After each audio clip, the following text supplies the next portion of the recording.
Hi, this is Chris from Nightfall Audiobooks, and I have for you Cat by R.L. Stine from the Fear Street line this week.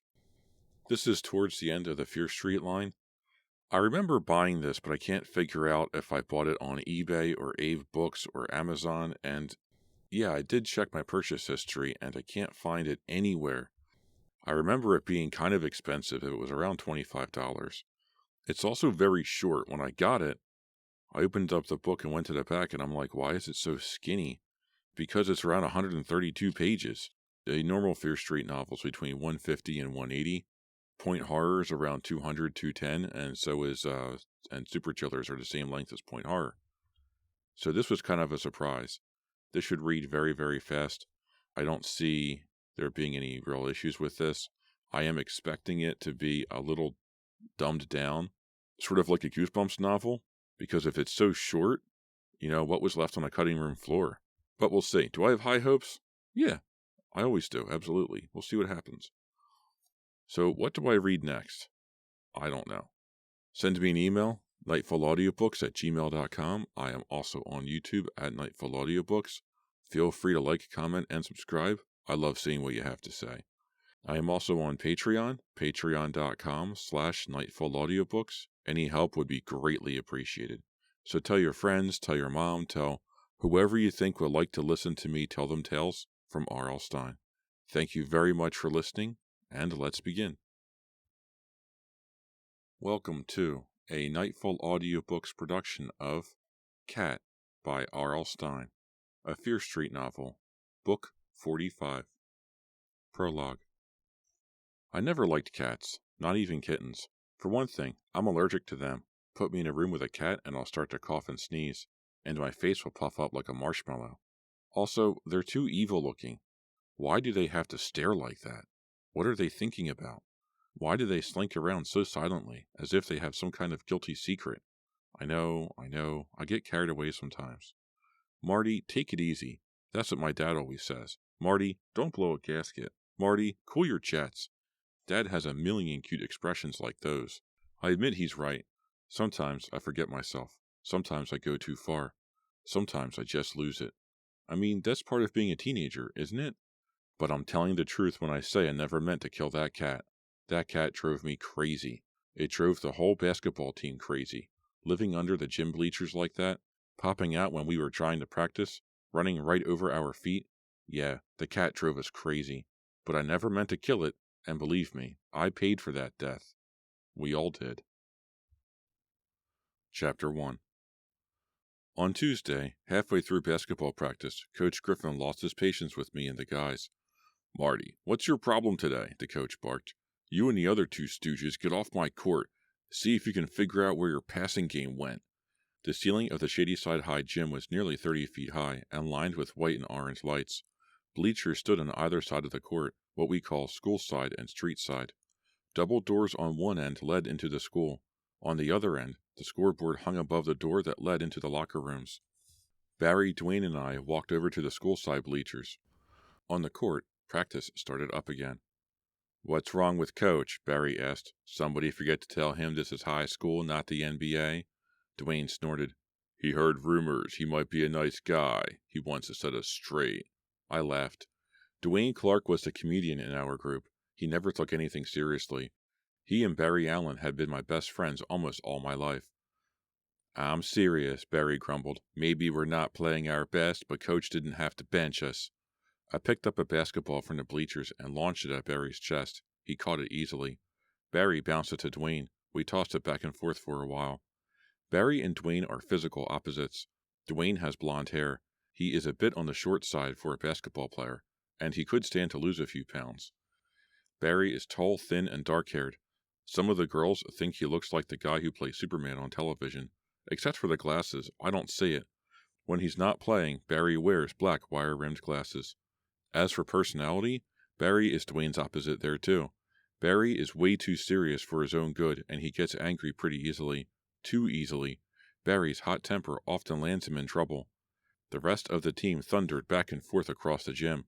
I shot the ball to Dwayne and noticed Coach Griffin glance over at us. Relax, guys, I said. The coach is right. We're just not playing our best today.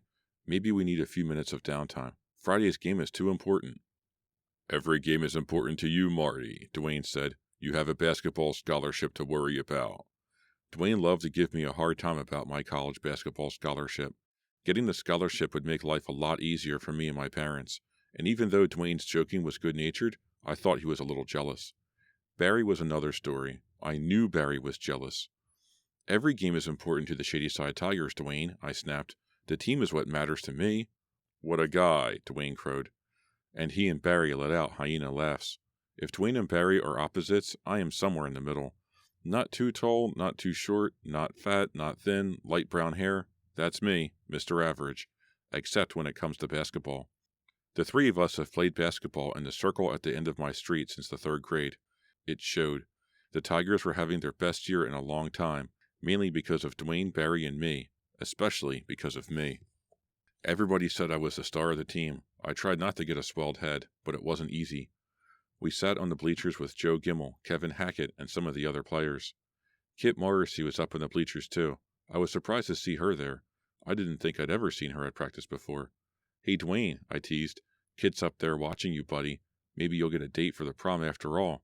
She already asked me, Marty, he bragged. I turned her down, of course.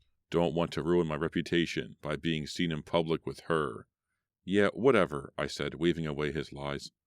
Most people thought Kit Morrissey was the best-looking girl at Shadyside, but I didn't know a single guy with the guts to ask her out. Dwayne would have a heart attack if Kit ever said hello to him. I watched the practice for a few minutes. Coach Griffin screamed at Larry Burns again. I picked up a small towel and wiped my face. Down the bench a bit, Kevin Hackett was fishing through a cooler. Anything left to drink, Hackett? I asked. Only Gatorade, he replied with a shrug. Hey, Barry whispered and nudged me.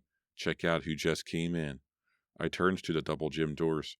Gail Edgerton and Ricky Crawford stood in front of them. Red-headed Gail scanned the gym. She spotted me. Then she tugged on Ricky's arm and walked toward us. Oh man, I sighed. I don't need this right now. You want to take off? Barry asked. I'll cover for you. No, man, I'm not running, I decided. I have no reason to hide. I haven't done anything wrong. Okay, it's your funeral, he murmured. Players on the court shouted and waved at Gail and Ricky as they walked along the sidelines. Kevin offered Gail a Gatorade, but she ignored him. Poor Kev, I thought. He'd been after Gail for 4 years. She barely ever smiled at the guy. Hi, guys, Gail chirped through a metal-filled smile. She is the only senior with braces. It doesn't seem to bother Gail. She never covers her mouth when she smiles or laughs. I think it's pretty cool of her to be so confident. Listen, Marty, Gail said, I'm doing a story on the Tigers for the school paper, and I want to interview you guys. You know, about the Three Musketeers nickname. Ricky is going to take pictures for the piece. Great, I thought. That was all I needed. Ricky and I had hung out a few times. Nothing major. A movie, a pizza, a trip to the mall. When I stopped calling her, she freaked out. She said if I wanted to break up with her, I should have told her so instead of blowing her off. I couldn't believe she made such a big deal of it. So you're going to make us stars, huh? Dwayne joked. About time. Ricky looked at me expectantly. Maybe she thought I would apologize, but I didn't have anything else to say. When Barry elbowed me, I felt instantly relieved. Marty, the cat, he cried, pointing. There it goes. Get it. Chapter 2. I turned and saw the cat shoot out from under the bleachers. The coach swore. Dave Ianello was going for a layup. The cat zipped across his path. Dave nearly tripped over the black and silver blur. He lost his grip on the ball, which bounced away. The cat made it safely to the other side of the gym. It ran along the bleachers on the far wall. Get it, Dwayne shouted. He took off. Don't, Gail protested. That's mean. Dwayne ran after the cat. It was under the basket near the double doors. When the cat saw Dwayne coming, it tore off down the sidelines. Barry and I ran across the court to cut it off. Coach yelled at us, but we knew he wasn't really angry. Chasing the cat had become almost a part of practice. It had turned into a game for us. But we never caught the cat. Somehow it always managed to get away. Coach said the cat was too fast for us. Whatever. You lucked out, Marty, Barry panted, running next to me. I think Ricky wanted to pick another fight with you. Yeah, I agreed. Saved by the cat. Get it, guys, Dave Ianello called as Barry and I ran past him.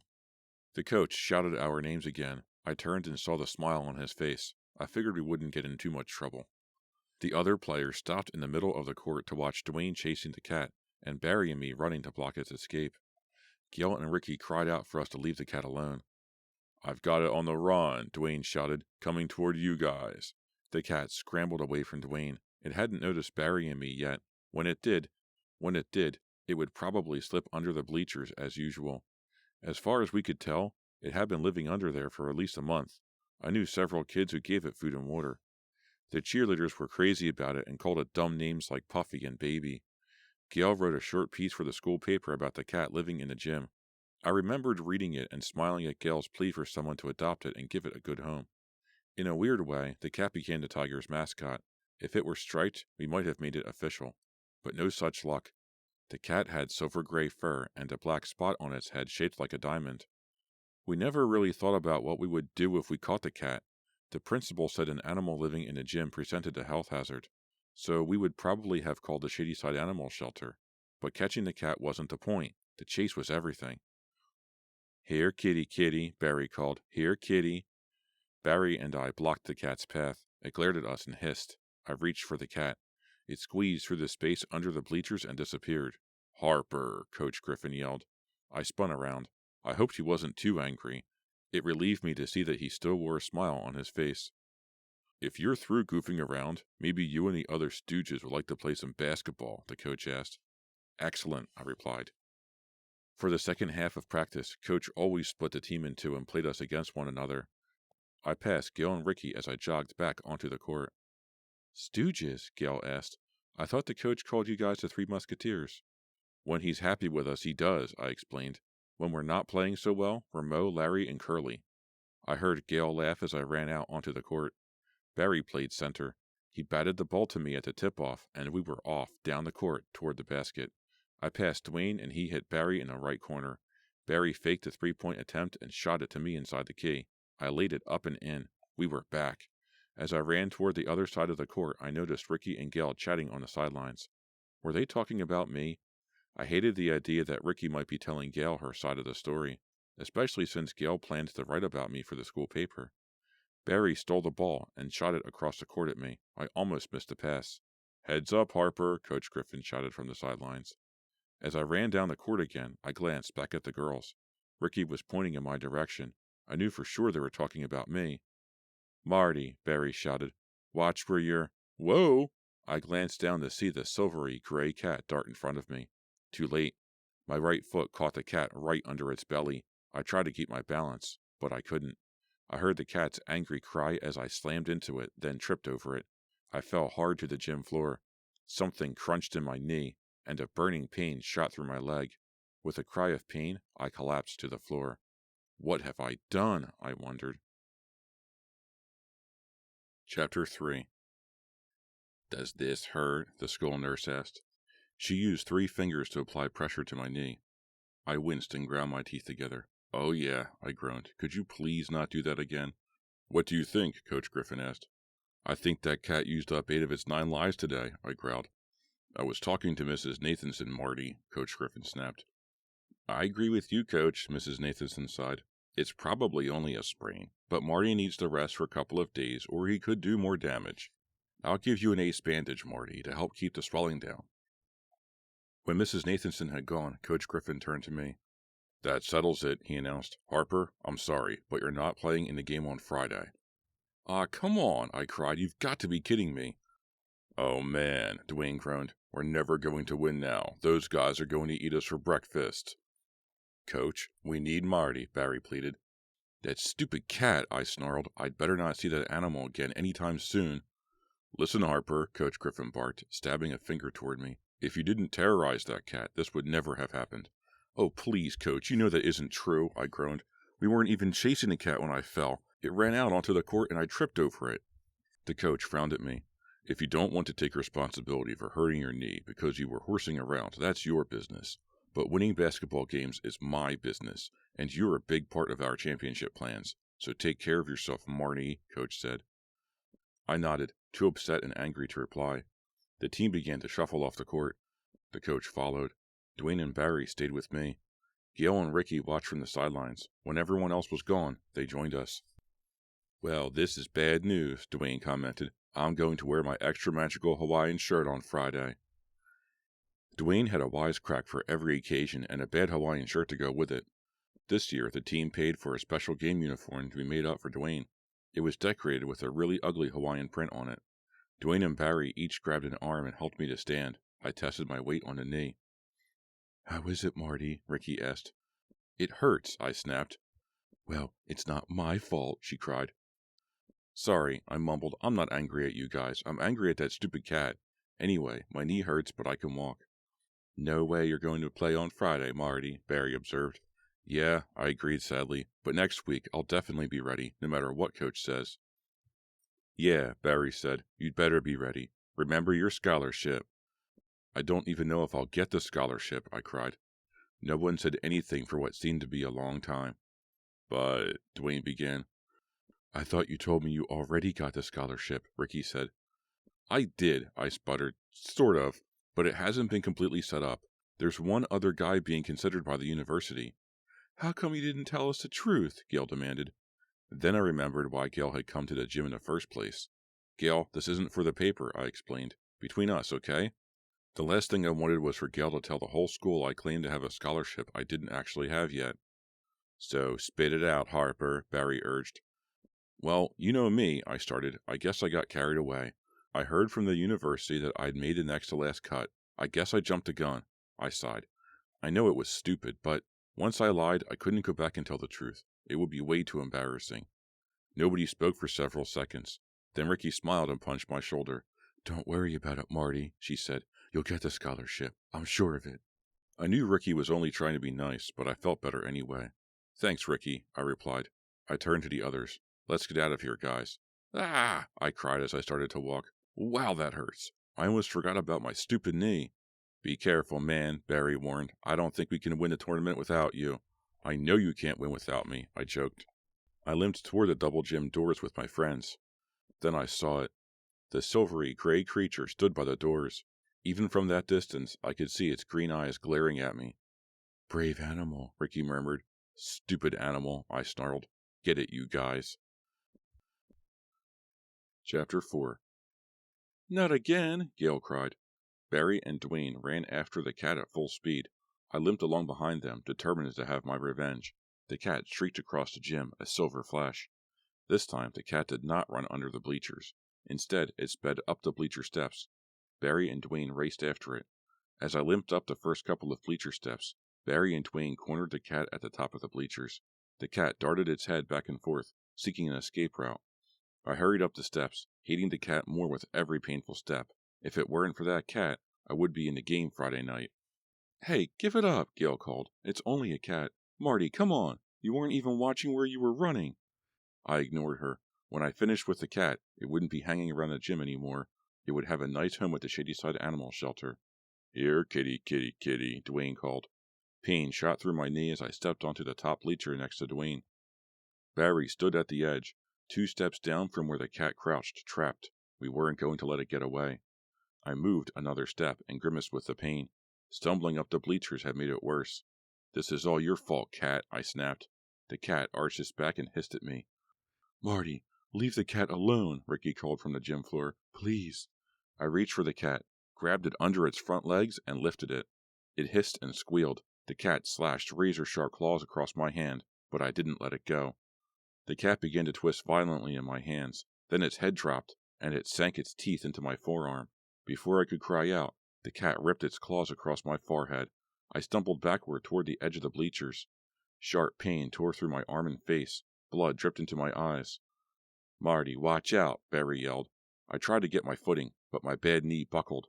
I fell toward the edge of the bleachers. If I didn't grab hold of something, I would fall. Ricky screamed. "Marty," Dwayne cried. I whipped my head around, and there was Dwayne. I dropped the cat and reached out to grab his hand. Dwayne pulled me back to safety. I turned in time to see the cat fall. It tumbled end over end and struck the hardwood floor at an awkward angle. A sickening crack echoed through the gym. It didn't move. "I thought cats always landed on their feet," Barry muttered. "So did I replied. Then I heard Gail's angry shriek. You killed it." Chapter 5. Gail stared up at me. Her eyes were full of fury. "I can't believe you would be so cruel," she screamed. "Huh?" The gym spun in front of me. I sat down on one of the bleachers. "The cat," Ricky cried. "You threw the cat off the bleachers." The two girls stared at me, their faces white with shock. "No," I protested. "Come on, Ricky. Gail, I let go of the cat so it could grab hold of Dwayne." "You're a total jerk, Marty," Gail snapped. "You killed that poor cat." "Come on, Gail," I pleaded. "We didn't do it on purpose. You saw—" "I'll tell you what I saw," Gail cried. "You three morons chased that cat and threw it off the bleachers. You murdered a helpless animal, Marty. You're a... "Hey guys," Dwayne called from the gym floor. "How about some roadkill stew?" Barry laughed. Gail looked down at Dwayne, her lips pulled back in an expression of disgust, and I thought she was going to cry. Dwayne held the dead cat by its tail. Gail and Ricky each let out a horrified shriek.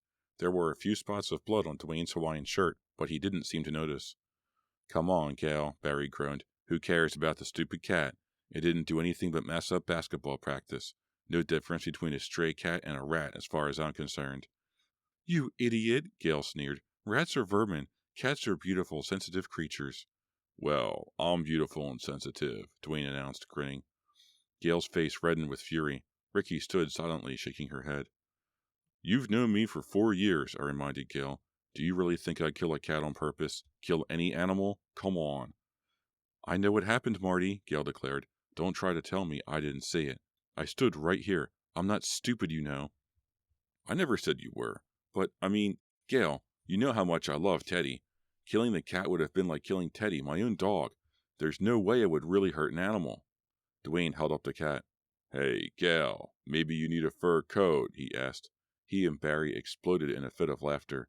"That's it. I'm out of here," Gail cried. "Stop it, you guys," I yelled. I was really getting angry. "It isn't funny." I turned to Ricky. "Help me out here, Ricky," I pleaded. "You know, killing an animal isn't something I would do. Yeah, I got really angry. Yeah, I chased a cat. Yeah, I wanted to get rid of it, but not by killing it." Ricky ran a hand through her short-cropped blonde hair. "Ricky?" I pleaded. "I thought I knew you," she said quietly. "But I saw it too, Marty. Maybe you didn't do it on purpose. Maybe it was an accident, but it didn't look like an accident." "Oh, man, you're all nuts," I cried, and threw up my hands in surrender. I turned to Ricky again, but she wouldn't even meet my eyes. "Okay, fine," I sputtered. "Whatever. You and Gail say what you want. I'm leaving. I have to get off this knee so I can play basketball next week." "Go," Gail sneered. "What's stopping you?" "I don't believe this," I shouted.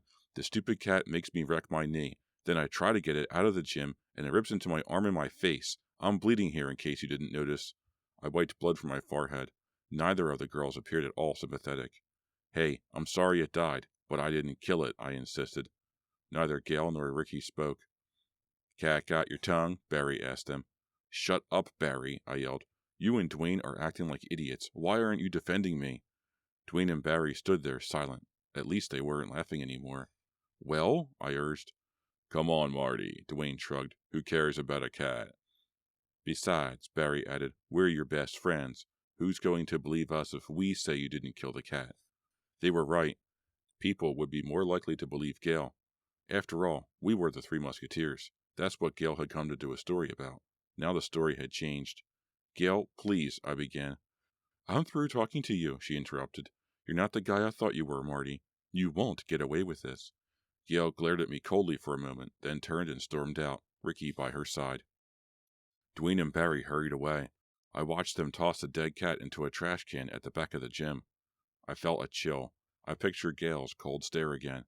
So angry, so disgusted. Killing the cat was an accident. It was a terrible shame, I admitted. But really, what was Gail's problem? What was the big deal? Of course, that afternoon I had no idea just how upset Gail was. And I had no way of knowing that the stray cat was only the first death, that others would die before the school year was over.